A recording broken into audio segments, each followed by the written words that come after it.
Hello, and welcome to this World Geography online training content video brought to you by the Georgia Department of Education.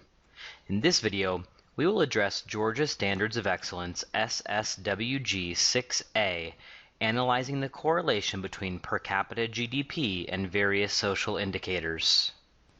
Let's look at the standard and element we'll address in this video. SSWG 6 asks teachers to teach students to examine the spatial distribution of major economic systems and analyze the role geography plays in economic development. Let's unpack that a little bit.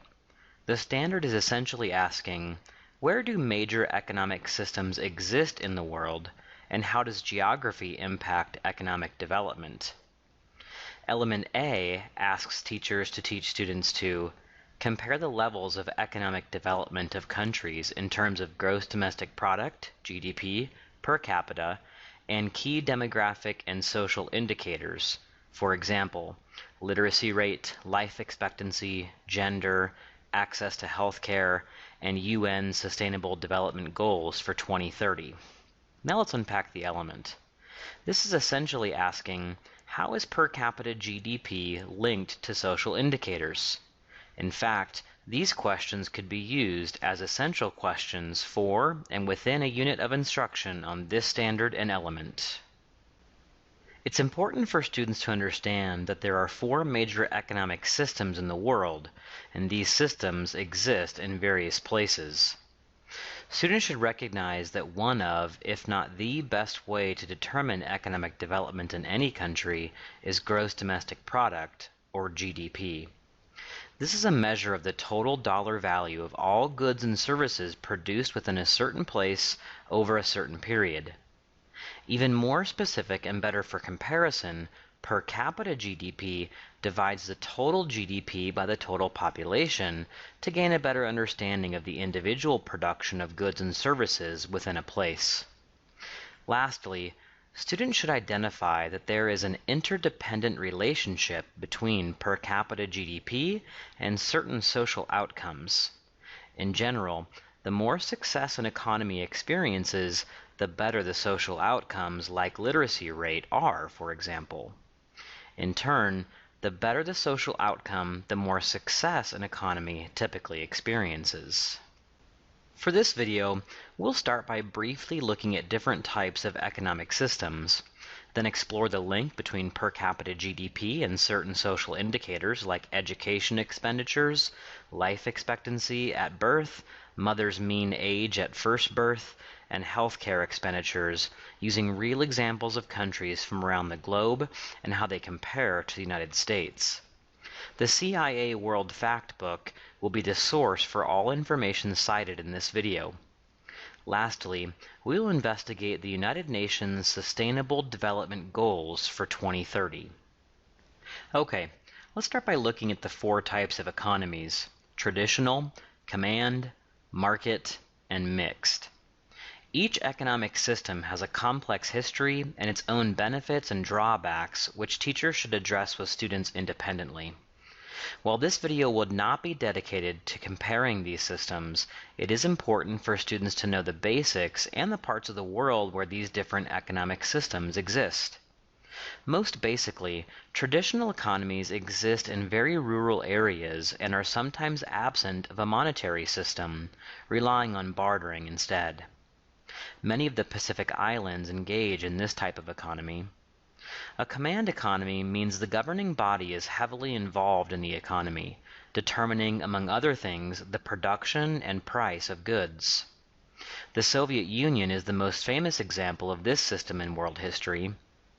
Today, North Korea and Cuba are the two best examples in the world. A market economy is the exact opposite of a command economy. The government takes a laissez-faire or hands-off approach to the economy and allows private ownership of capital to determine the course of the economy. There are very few purely market economies in the world, although Singapore is one of the best examples in the world of this type of free economy. A mixed economy combines features of both a command and market economy to some degree. There is a great deal of variability within the definition of a mixed economy. Most countries in the world today have a mixed economy.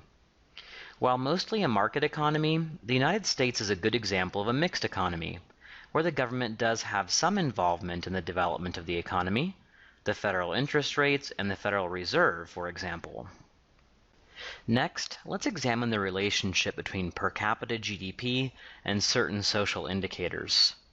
While we obviously don't have time to study these relationships for each country of the world, we will look at the United States and examples from all 4 types of economic systems and from all 6 of the inhabited continents on Earth.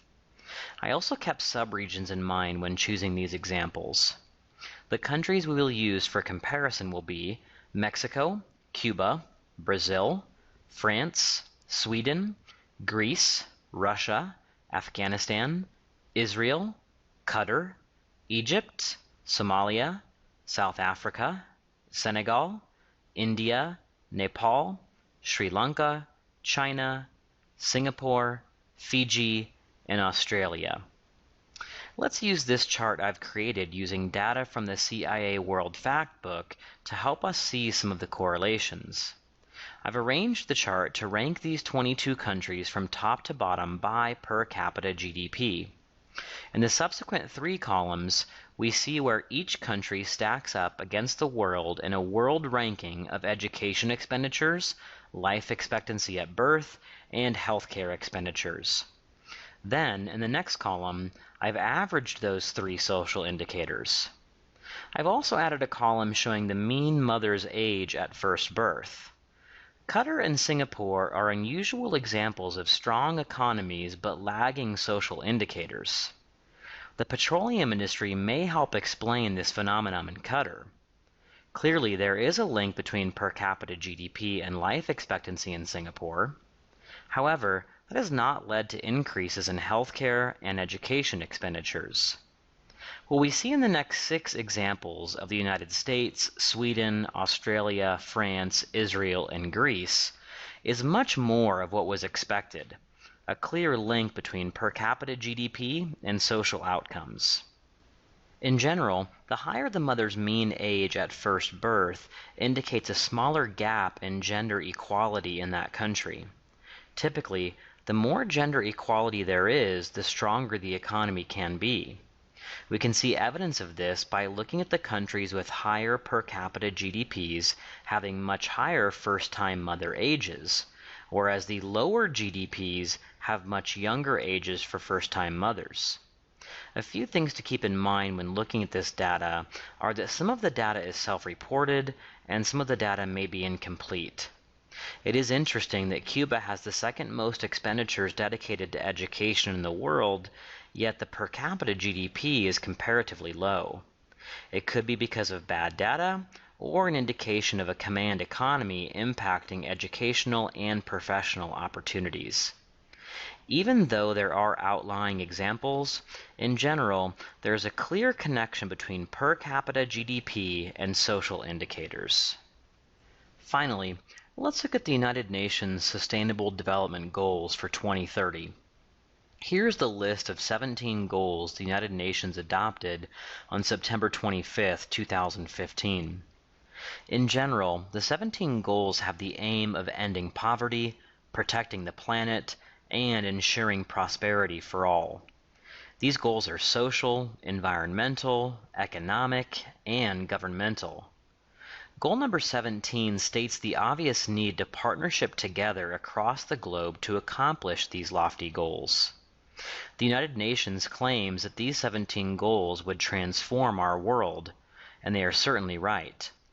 Whether this is possible by 2030, or ever for that matter, is a different conversation.